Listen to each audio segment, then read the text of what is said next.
Question number 9 को solve करेंगे। यहाँ पे हमें एक वुडन का आर्टिकल गिवन है। ये जो आपके पास में वुडन का आर्टिकल है ये सिलेंडर की शेप में। अब इसके यहाँ पे देखो दोनों साइड से स्कूपिंग आउट का मतलब क्या है, काट के बाहर निकाल देना। ठीक है, यहाँ से आपने क्या कर रखा, दोनों साइड से ये जो हेमिस्फीयर है अर्ध गोलाकार में इसको यहाँ पे काट के ऐसे बाहर यहाँ पे निकाल दिया है।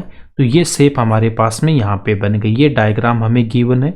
अब इस डायग्राम में हमें यहाँ पे क्या क्या गिवन है, यहाँ पे हमें क्या दे रखा है, इसकी हाइट गिवन है। सिलेंडर की हाइट है 10 सेंटीमीटर। तो सिलेंडर की हाइट को मैंने एच से डिनोट कर रखा है। ये यहाँ पे कितनी है, 10 सेंटीमीटर। उसके बाद में और क्या गिवन है, इसकी जो रेडियस है बेस की वो कितनी है, 3.5 सेंटीमीटर। इसका मतलब यहाँ पे जो रेडियस है वो 3.5 सेंटीमीटर है। ठीक है, तो ये रेडियस भी कितनी हो जाएगी, r equals to 3.5 centimetre. Find out क्या करना हमें, total surface area of the article. तो यहाँ पे हमें क्या फाइंड आउट करना है, टी ऐसे टोटल सरफेस एरिया हमें फाइंड आउट करना है। तो इसके लिए हमें क्या क्या रिक्वायरमेंट होगा, हमें एक तो ये जो सिलेंडर है इसका हम क्या फाइंड आउट करेंगे, सी एस ए। ठीक है, यहाँ पे हमारे पास में दो हेमिस्फीयर है और इन हेमिस्फीयर का भी हमें क्या फाइंड आउट करना, C S A. In hemisphere का भी हमें क्या फाइंड आउट करना, सी एस ए। तो इन तीनों के सी एस ए को जब ऐड करूंगा तो हमारा आंसर आ जाएगा। तो यहाँ पे देखो सिलेंडर का जो सी एस ए होता है उसका फॉर्मूला आपको क्या बता रखा है, 2πRh। 2πRh प्लस हेमिस्फीयर के सी एस ए का फॉर्मूला क्या होता है, 2πr²। बट यहाँ पे कितने हेमिस्फीयर है हमारे पास में, दो हेमिस्फीयर है। तो इसको आपको क्या कर देना, 2 से मल्टीप्लाई कर देना। अब इसको हम सोल्व करने से पहले इसको सोल्व कर लेंगे। यहाँ पे देखो कॉमन क्या रहा है, 2πr। यहाँ पे देखो 2πr, तो 2πr जब कॉमन लूंगा तो यहाँ से कितना h प्लस यहाँ पे 2, उसके बाद r² है तो यहाँ पे एक r रह जाएगा। अब इसमें हमें इनकी वैल्यू पुट कर देनी है। पाई की वैल्यू कितनी पुट करूंगा, यहाँ पे गिवन है क्या, नहीं गिवन है, तो 22/7। r हमें यहाँ पे गिवन है कितना, 3.5 सेंटीमीटर। उसके बाद में हमारे पास में क्या चाहिए, h। तो h की वैल्यू हमें गिवन है क्या, यहाँ पे गिवन है कितना, 10 सेंटीमीटर। इनकी वैल्यू पुट करके हम यहाँ पे इसको सोल्व कर लेंगे।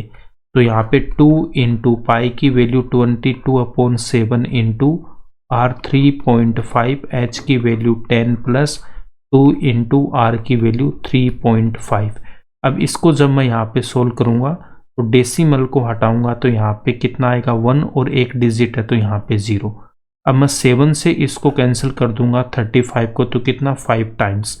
5 से 10 को कैंसिल करूंगा तो 2 से हम इस 2 को कैंसिल करेंगे तो यहाँ पे कितना रहेगा, ओनली मेरे पास में 22।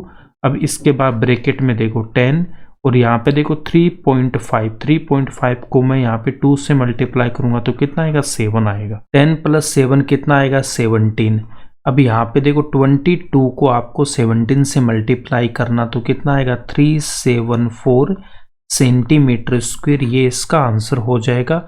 अब एग्जाम में इसको प्रॉपर तरीके से कैसे लिखना, अब उसको यहाँ पे देखो। एग्जाम में इसका सॉल्यूशन लिखने के लिए हमें ये डायग्राम यहाँ पे बना लेना। यहाँ पे एस हमें गिवन है 10 सेंटीमीटर, रेडियस हमें गिवन है 3.5 centimetre, height of the cylinder h equals to 10 centimetre. Hindi वाले हिंदी में लिखेंगे।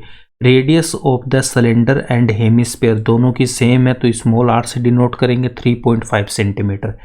TSA ऑफ द आर्टिकल ये किसके इक्वल हो जाएगा, CSA of cylinder plus hemisphere यहाँ पे 2 है तो हेमिस्फीयर के CSA को यहाँ पे 2 से मल्टीप्लाई कर दूंगा। 2πRh ये सिलेंडर का CSA प्लस 2 और 2πr² हेमिस्फीयर का CSA होता है। 2πr यहाँ पे कॉमन आएगा तो h प्लस 2r। अब यहाँ पे पाई r एंड h की वैल्यू पुट करके जब सोल्व करूंगा तो 374 सेंटीमीटर स्क्वायर इसका आंसर आएगा। आई होप आपको ये क्वेश्चन समझ में आया तो इसको लाइक करना, ज़्यादा से ज़्यादा अपने दोस्तों के साथ शेयर करना एंड इस चैनल को सब्सक्राइब कर लेना। यहीं पे एक्सरसाइज 12.1 कंप्लीट होती है। नेक्स्ट वीडियो में हम एक्सरसाइज 12.2 के पहले एग्जाम्पल को सोल्व करेंगे, उसके बाद हम एक्सरसाइज को सोल्व करेंगे।